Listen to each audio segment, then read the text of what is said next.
So guys, full time magister के first part में हमने देखा मूफैन मैजिकल स्कूल में एडमिशन ले लेता है और वो एक साथ दो मैजिकल पावर को अवेकन कर लेता है, जो कि अभी तक की सबसे खतरनाक पावर होती हैं। और ये मैजिकल एग्जाम में भी सभी लोगों को चौंका देता है। और मूनिंग के डैड मूफैन से इम्प्रेस होकर उसे अपनी फैमिली में ज्वाइन होने का ऑफर देते हैं, लेकिन मूफैन उसके डैड को बहुत ज्यादा सुनाता है, जिससे मूनिंग के डैड गुस्सा होकर उसे लड़ाई का चैलेंज कर देते हैं, जो कि मूफैन और उनके बेटे के बीच में होने वाली है। और फिर मूफैन एक स्कूल ट्रिप पर आर्मी एरिया में जाता है, जहाँ पर वो एक वुल्फ मॉन्स्टर को भी मारता है। और फिर ये एक हंटिंग क्लब को भी ज्वाइन कर लेता है, जिससे ये अच्छे खासे पैसे कमा सके।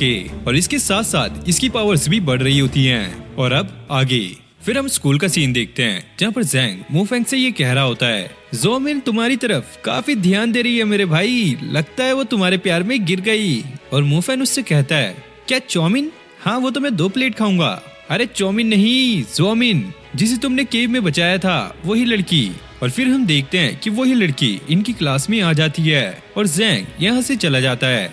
वो लड़की मूफैन से पूछती है कि आज रात तुम फ्री हो? फिर मूफैन अपने मन में सोचने लगता है, क्या फ्री? अरे बेटा तेरा घर बिक जाएगा मुझे खरीदते खरीदते। अरे जरा एक मिनट, ये तो कुछ और ही पूछ रही है। जिसके बाद वो कहता है, हाँ मैं फ्री हूँ। जिसके बाद जूम इन उसे आज रात स्कूल के पीछे वाले गेट पे बुलाती है, मतलब कि एकदम कोने में। फिर हमें रात का सीन दिखाया जाता है, जहाँ पर मूफैन उसी जगह पर पहुंच जाता है और वो इस जगह को देखकर ये सोचता है, अबे यार इस लड़की का टेस्ट काफी ज्यादा अजीब है। लोग अपनी डेट पर रोमांटिक जगह पर जाते हैं, होटल में जाते हैं, लेकिन भाई ये मुझे कहाँ पे बुलाया इसने? पर भाई वो लड़की यहाँ पे आ जाती है और उससे कहती है, एक्चुअली बात ये है कि मेरी ग्रैंड मदर यहाँ से बस थोड़ा सा पास में ही रहती हैं और उन्हें कभी कभी आधी रात को यहाँ से अजीब सी आवाजें आती हैं, जबकि ये फैक्ट्री तो काफी टाइम से बंद पड़ी है। मैं चाहती हूँ कि तुम मेरे साथ चलो और हम यहाँ पे चेक करें कि आखिरकार ये आवाजें किस चीज की हैं। जिसके बाद मूफैन उसके साथ चलने के लिए मान जाता है और जब वो फैक्ट्री में जाते हैं तो वहाँ के गेट पर एक लॉक लगा होता है। फिर भाई वो देसी जुगाड़ लगाकर इस फैक्ट्री में घुस जाता है और वो यहाँ पे सोच रहा होता है, ज़ूमिन ने मुझे इसके बारे में बताकर काफी अच्छा किया, क्योंकि यहाँ पे अगर कोई मॉन्स्टर हुआ भी तो वो मेरे काम आएगा। और मूफैन ये सारा कुछ सोच ही रहा होता है, तभी ज़ूमिन दरवाजा तोड़ के अंदर आ जाती है और वो इसे देखकर काफी ज्यादा शॉक हो जाता है। मूफैन ने तो फालतू में इतनी मेहनत की, ये लड़की तो दरवाजा तोड़ के ही अंदर आ गई। जिसके बाद मूफैन एक पाउडर निकालता है और ये एक मैजिक पाउडर होता है, जिससे ये पता चल सके कि वो मॉन्स्टर कहाँ पे छुपा है। जिसके बाद उन्हें मॉन्स्टर के पैर के निशान दिखने लगते हैं, जिससे हमें पता लगता है कि यहाँ पे जो मॉन्स्टर है वो काफी ज्यादा बड़ा है। और यहाँ पे जूम इन को कुछ भी सही नहीं लग रहा होता है और वो मूफैन को हंटिंग क्लब को इन्फॉर्म करने के लिए कहती है। तभी उनके सामने एक वन आई वुल्फ मॉन्स्टर आ जाता है और ये यहाँ पर किसी इंसान को खा रहा होता है और ये वही मॉन्स्टर है जिसे हमने अंडरग्राउंड होली स्प्रिंग में देखा था। और जूम इन काफी ज्यादा डर जाती है और मूफैन को यहाँ से चलने के लिए कहती है, लेकिन मूफैन उसे शांत रहने के लिए कहता है, क्योंकि अभी तक मॉन्स्टर ने उन्हें नहीं देखा। और वो कहता है कि यहाँ पे जितने भी होमलेस लोग रहते थे, इस मॉन्स्टर ने उन्हें मार डाला, क्योंकि वो लोग होमलेस थे और उनका आसपास कोई होगा भी नहीं, तो इसलिए अभी तक किसी भी लोगों को इस मॉन्स्टर के बारे में पता नहीं लगा। और मूफैन जूम इन को यहाँ से जाने के लिए कहता है और अपनी ग्रैंड मदर और बाकी सभी लोगों को इस एरिया से काफी दूर ले जाने के लिए कहता है और ये भी कि वो पुलिस को कॉल कर दे। लेकिन जूम इन तभी कॉल करने लगती है और वो मॉन्स्टर इन्हें नोटिस कर लेता है और अब मूफैन उसे उठाकर भागने लगता है और वो उससे कहता है, अरे पागल लड़की, क्या तुझे अभी इतना भी नहीं पता कि मॉन्स्टर छोटी से छोटी रेडिएशन भी सुन सकता है? जिसके बाद ये दोनों बाहर आ जाते हैं और मॉन्स्टर भी इनका पीछा करते हुए बाहर पहुंच जाता है। और मूफैन जूम इन को बचाने के लिए उस मॉन्स्टर पे फायर से अटैक करता है, लेकिन इस मॉन्स्टर को कोई भी असर नहीं होता। जिसके बाद ये दोनों उस मॉन्स्टर से छुप रहे होते हैं। वहीं मूफैन जूम इन को यहाँ से बाहर जाने के लिए कहता है और वो खुद अकेले इस मॉन्स्टर से लड़ेगा।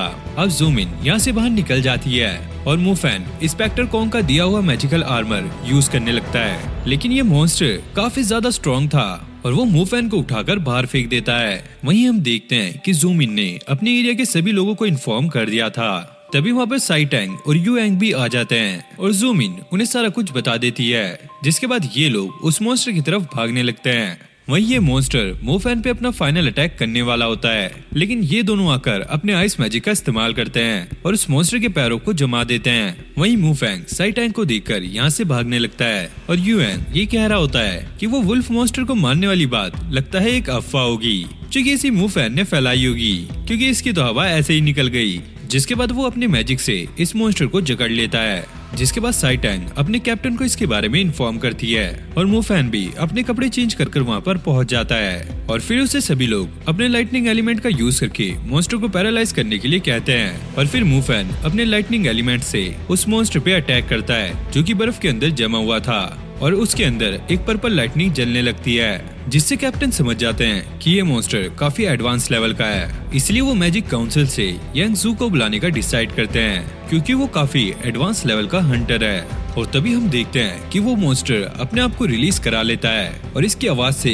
इन लोगों को पता लग जाता है कि ये मॉन्स्टर एक जनरल क्लास का मॉन्स्टर है, क्योंकि ऐसी कैटेगरी के मॉन्स्टर काफी ज्यादा खतरनाक होते हैं। और ये देखकर उन लोगों की फट जाती है और उस मॉन्स्टर को इवॉल्व होता हुआ देखकर ली कैप्टन से कहता है हमें जल्दी से जल्दी यहाँ से निकल जाना चाहिए वरना हम में से यहाँ पर कोई भी नहीं बचेगा। कैप्टन उससे कहते हैं आखिरकार तुम ऐसा सोच भी कैसे सकते हो, अगर हम यहाँ से भाग गए तो ये सिटी के सभी लोगों को मार डालेगा, तो हमें कुछ भी करके इसे यहीं पर रोक कर रखना होगा। कैप्टन फैशी को ग्राउंड वेव्स जनरेट करने के लिए कहते हैं, अगर ये मॉन्स्टर आइस से छूटकर भागे भी तो ये ज्यादा आगे तक ना निकल सके, और शाओकी को वाटर गार्ड रेडी रखने के लिए कहते हैं। साइटैंग कहती है आइस मैजिक इस मॉन्स्टर को ज्यादा देर तक रोक नहीं पाएगा, और इस मॉन्स्टर को इवॉल्व होता हुआ देखकर कैप्टन अपने आप को रोक नहीं पाते और फायर मैजिक से उस मॉन्स्टर पे अटैक कर देते हैं और इससे वहाँ पर एक बहुत बड़ा ब्लास्ट होता है। टीम मेंबर को ऐसा लगता है कि वो मॉन्स्टर मारा जा चुका होगा, लेकिन यहाँ पे मॉन्स्टर को कोई भी खरोच नहीं आई होती और तभी वो मॉन्स्टर इन पे अटैक कर देता है और शाओकी वाटर शील्ड बनाकर उसे रोक लेती है। लेकिन ये मॉन्स्टर काफी ज्यादा खतरनाक था तो वो इस शील्ड से पार हो रहा था और मुफैन ये देखकर शाओकी को उठाकर दूसरी तरफ ले जाने लगता है, जिससे ये शील्ड यहीं पर टूट जाती है। अब वो मॉन्स्टर कैप्टन के बिल्कुल सामने था, जिसके बाद कैप्टन उस पर दोबारा से अटैक करते हैं और यहाँ पर फिर से एक बहुत बड़ा धमाका होता है, लेकिन इससे भी मॉन्स्टर को कोई भी फर्क नहीं पड़ा था। जिसके बाद सभी एक एक करके उस मॉन्स्टर पे अटैक कर रहे होते हैं, लेकिन इस मॉन्स्टर को कुछ भी फर्क नहीं पड़ रहा होता और वहीं हम देखते हैं कि कैप्टन भी जख्मी हो जाते हैं और मुफैन को ये देखकर काफी ज्यादा गुस्सा आता है और वो अपने लाइटनिंग एलिमेंट से उस मॉन्स्टर पे अटैक करता है और ये अटैक लेवल 2 का था, जिससे ये मॉन्स्टर अब वीक होने लगता है और साइटैंग मुफैंग को ये अटैक जारी रखने के लिए कहती है क्योंकि इस अटैक से वो मॉन्स्टर वीक हो रहा है। लेकिन मुफैंग को ऐसा नहीं लगता क्योंकि वो लाइटनिंग से वीक नहीं स्ट्रॉन्ग हो रहा था, जैसे कि वो लाइटनिंग को कंज्यूम कर रहा हो। और ये देखकर सभी लोग मुफैंग को पीछे हटने के लिए कहते हैं, लेकिन मुफैंग यहाँ पे मना कर देता है। देखते हैं कौन सबसे पहले पीछे हटता है, ये भद्दा सा मॉन्स्टर या फिर मैं। और उस मॉन्स्टर को सामने देखकर इन लोगों की फट रही होती है और वो यहाँ से जाने की बात कर रहे होते हैं, लेकिन कैप्टन उन्हें समझाने लगते हैं अगर आज हम यहाँ से भाग गए तो ये मॉन्स्टर इस सिटी के काफी लोगों को मार डालेगा। और ये कहने के बाद कैप्टन उस पर अटैक कर देते हैं और ये देखकर सभी लोग एक साथ अटैक करने का डिसाइड करते हैं। और जब ये लोग ऐसा कर ही रहे होते हैं तभी अचानक से वहाँ पे काफी ज्यादा पानी आता है जो कि मॉन्स्टर को अपने साथ बहाकर ले जाता है। और ये लोग ये देखकर समझ जाते हैं कि इन लोगों ने मैजिक काउंसिल से यांगसू को उनकी मदद करने के लिए बुलाया था और ये सब उसी का कमाल है। और यांगसू बिल्कुल मुफैन के पीछे होते हैं जो कि उसे कहते हैं तुमने काफी अच्छे से संभाला और अब आगे मैं देखता हूँ। जिसके बाद वो मॉन्स्टर की तरफ भाग के जाते हैं और विंड साइक्लोन मैजिक का इस्तेमाल करते हैं, जिससे वो मॉन्स्टर को काफी ऊंचा ले जाते हैं और वहीं से उसे नीचे भी गिरा देते हैं, जिससे उस मॉन्स्टर का वहीं पर काम तमाम हो जाता है। और हमेशा की तरह उस मॉन्स्टर की स्पिरिट निकाल के मुफैन के लॉकेट के अंदर चली जाती है।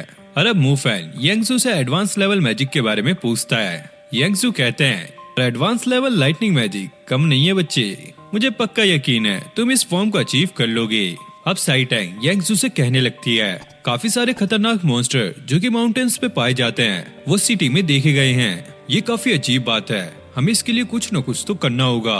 यांगसू कहते हैं हम वैसे पब्लिक को इन्फॉर्म तो नहीं कर सकते क्योंकि इससे पब्लिक काफी ज्यादा पैनिक हो जाएगी, बस हम मॉन्स्टर को इन्वेस्टिगेट करने के लिए अपनी मैन पावर बढ़ा सकते हैं और इस काम में हमें आप लोगों की भी जरूरत होगी। जिस पर ये सारे लोग एग्री हो जाते हैं। और अगले सीन में जब मुफैन अपने हॉस्टल जा रहा था तभी उसे एक लड़की आवाज देती है और ये लड़की और कोई नहीं जोमिन होती है जो कि उसे गले लगाकर उसे थैंक्स बोलती है उसकी मदद करने के लिए। और फिर कुछ देर बाद हम मुफैन को छत पे बैठा हुआ देखते हैं और उसके हाथ में उसका वो लॉकेट होता है और उससे ऐसा लगता है ये कोई ग्रोथ टाइप मैजिक लॉकेट नहीं है, क्योंकि जब से इन लोगों ने उस वन आई वुल्फ को मारा है तो उसकी स्पिरिट से इस लॉकेट में कोई फर्क नहीं पड़ा है और ना ही कुछ रिएक्ट हुआ है।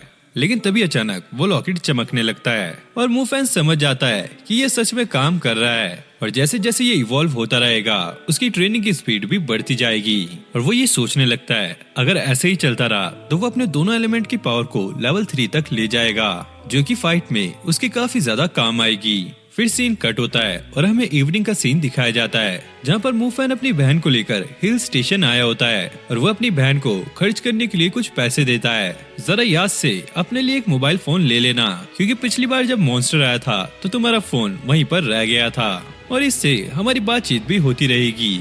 वहीं शिन मूफैन से कहती है कि आज उसने स्कूल में हीलिंग एलिमेंट को अवेकन किया है और मूफैन उसके लिए काफी खुश होता है और उससे कहने लगता है वैसे मैंने हीलिंग एलिमेंट की पावर कभी देखी नहीं है, अगली बार मैं जानबूझकर घायल होऊंगा ताकि तुम मुझे हील कर सको।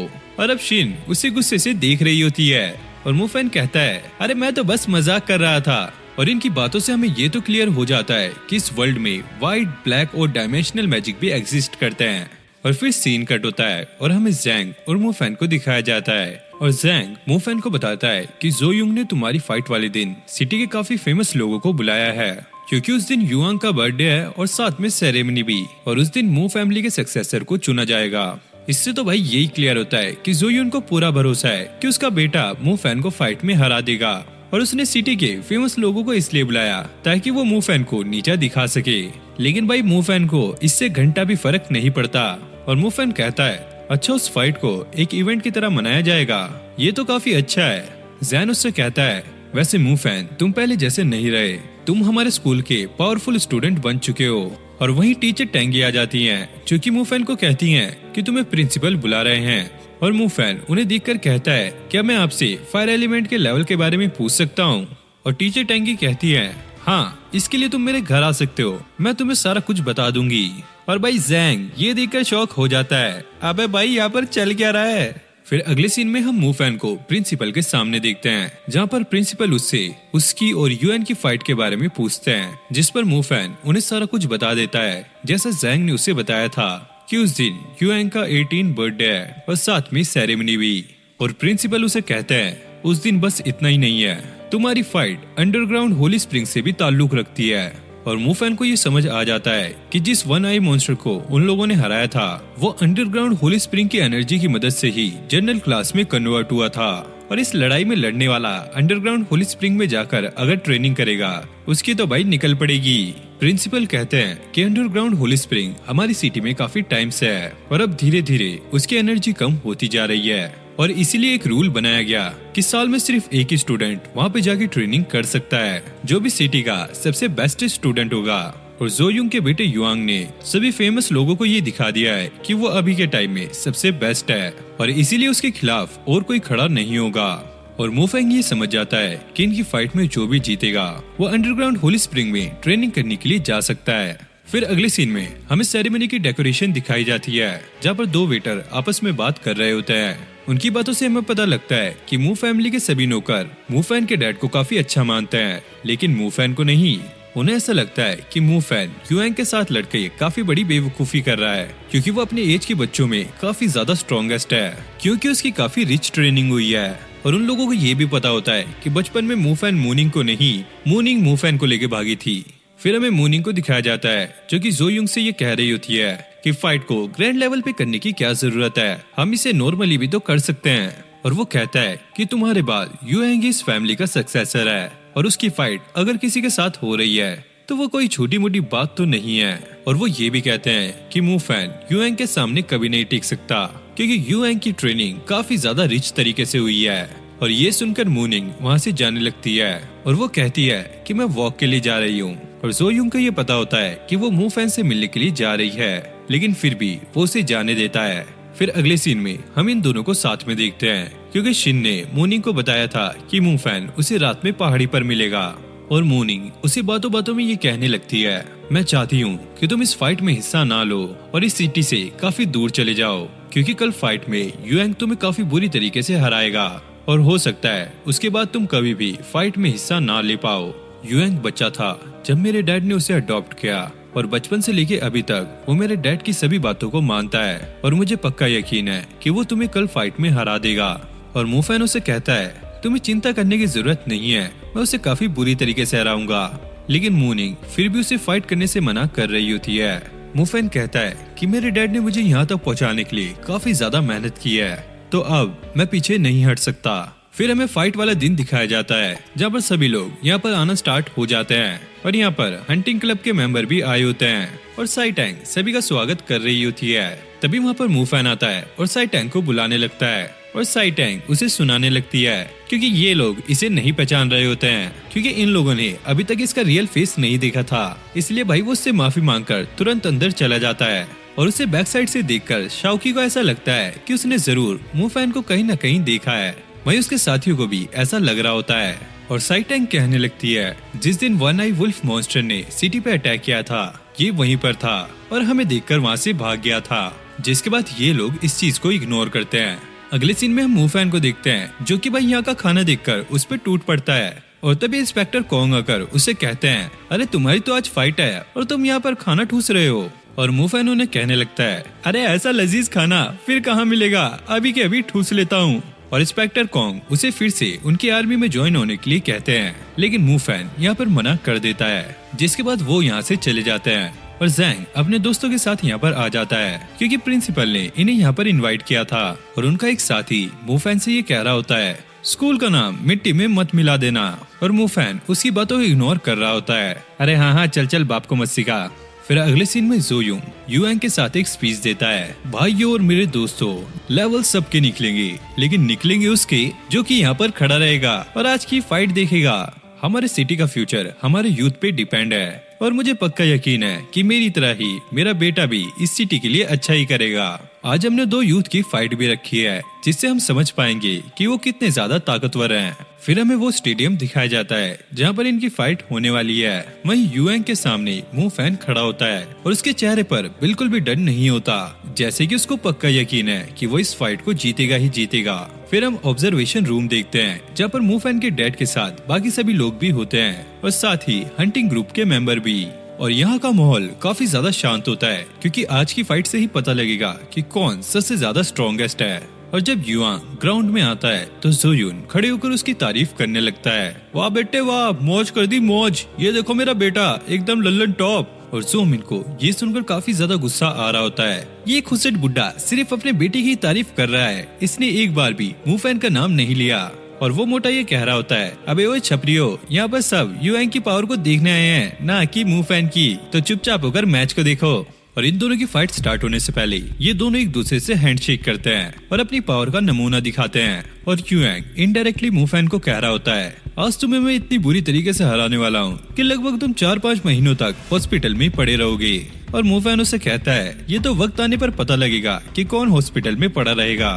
और थोड़ी देर बाद ज़ोयून अब फाइट को स्टार्ट करता है और फाइट शुरू होते ही युआंग अपना अटैक स्टार्ट कर देता है और मूफैन उससे बचने के लिए अपने फायर मैजिक का इस्तेमाल करता है। और प्रिंसिपल इसे देखकर कहते हैं कि युआंग से बचने के लिए मूफैन ने लेवल 1 का फायर मैजिक इस्तेमाल किया है जो कि काफी ज्यादा अच्छा है। फिर मूफैन लेवल 2 के फायर मैजिक से युआंग पे अटैक कर देता है, लेकिन युआंग काफी तेजी से इधर से उधर हो रहा था और ये सारा कमाल उसके मैजिकल शूज का होता है और इससे मूफैन के सभी अटैक खराब जा रहे थे। अब युआंग लेवल 3 के मैजिक से मूफैन पे अटैक करता है और मूफैन का लेवल 2 का मैजिक यहाँ पर कुछ भी नहीं कर पाता, बल्कि वो तो यहाँ पे गायब हो जाता है। और ये देखकर कैप्टन और उसके मेंबर काफी ज्यादा हैरान हो जाते हैं क्योंकि पिछली बार जब वो युआंग से मिले थे तो वो लेवल 2 पर था और इतनी जल्दी अब वो लेवल 3 पर आ गया है। और ये देखकर कैप्टन को मूफैन की चिंता होने लगती है क्योंकि युआंग का आइस मैजिक काफी ज्यादा स्ट्रॉन्ग था जिससे आसपास भी बर्फ जमने लगती है। और प्रिंसिपल ज़ोयून को फाइट रोकने के लिए कहते हैं क्योंकि बर्फ से जमने से मूफैन की जान भी जा सकती है।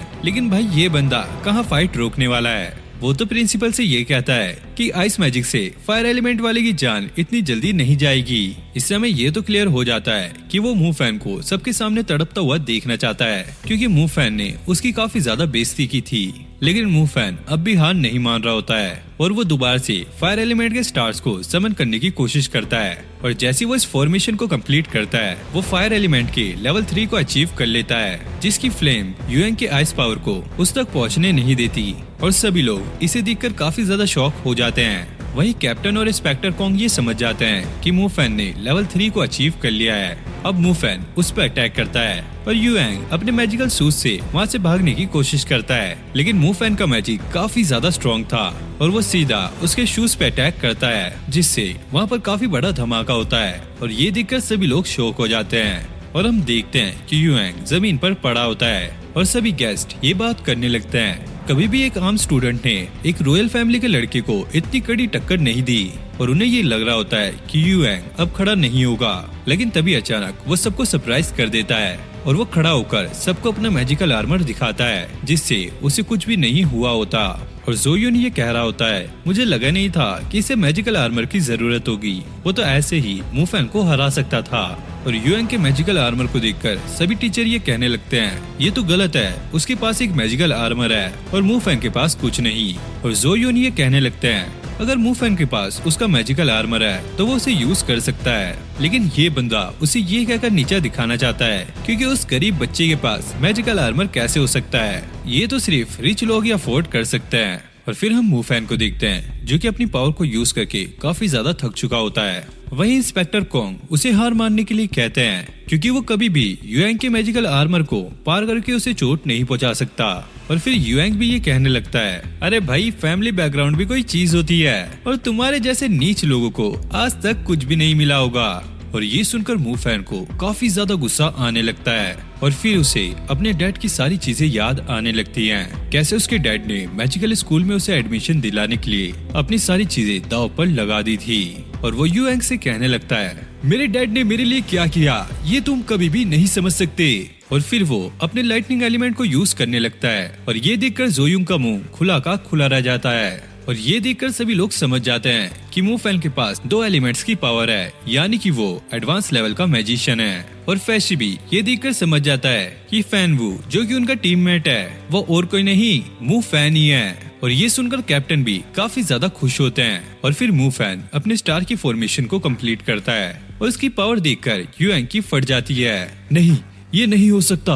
और मूफैन उससे कहने लगता है, मैं तुम्हें बताना भूल गया कि मेरी लाइटनिंग एलिमेंट भी लेवल 3 पर है। और ये कहने के बाद वो उस पर अटैक कर देता है, जिसे देखकर टीचर टेंगी ये कहने लगती हैं, ऐसी मैजिकल पावर सिर्फ 1000 लोगों में से किसी एक के पास होती है और युएंग का मैजिकल आर्मर इसके सामने टिक नहीं पाएगा। जिसे देखकर ज़ोयुंग भी काफी ज्यादा तंग रह जाता है। और यहाँ पे युएंग उसके अटैक को रोकने की कोशिश कर रहा होता है, लेकिन वो ज्यादा देर तक उसके अटैक को रोक नहीं पाता और यहाँ पे उसका मैजिकल आर्मर टूट के चकनाचूर हो जाता है। फिर अगले ही पल हम देखते हैं कि युएंग जमीन पर पड़ा होता है और वो काफी बुरी तरीके से घायल है, जिसका मतलब तो ये है कि वो इस फाइट को हार चुका है। और यहाँ पर टीचर बात करने लगते हैं, लाइटनिंग एलिमेंट होना एक गिफ्ट है, लेकिन इसके पास लाइटनिंग एलिमेंट और फायर एलिमेंट दोनों ही है, ये तो काफी कमाल का है। और टीचर टेंगी ये कह रही होती हैं, अरे इतना ही नहीं, इसने दोनों एलिमेंट के लेवल 3 को अचीव कर लिया है, ये सच में एक पूरा बीस्ट है। और युएंग जैसे खड़ा होता है वो मूफैन के एक हाथ में लाइटनिंग एलिमेंट और दूसरे हाथ में फायर एलिमेंट देख रहा होता है। और भाई ये सच में काफी खतरनाक मूवमेंट लग रहा होता है। और इसी के साथ इस एनिमे का फर्स्ट सीजन यहीं पर एंड हो जाता है। तो गाइस आपको ये एनिमे कैसे लगी कमेंट में जरूर से बताना और नेक्स्ट पार्ट के लिए आप मुझे कमेंट कर सकते हो क्योंकि इसके काफी सारे एपिसोड आए हुए हैं। और अगर आप चैनल पे न्यू हो तो चैनल को भी सब्सक्राइब कर लेना और मैं मिलता हूँ आपसे नेक्स्ट वीडियो में, तब तक के लिए okay take care bye bye.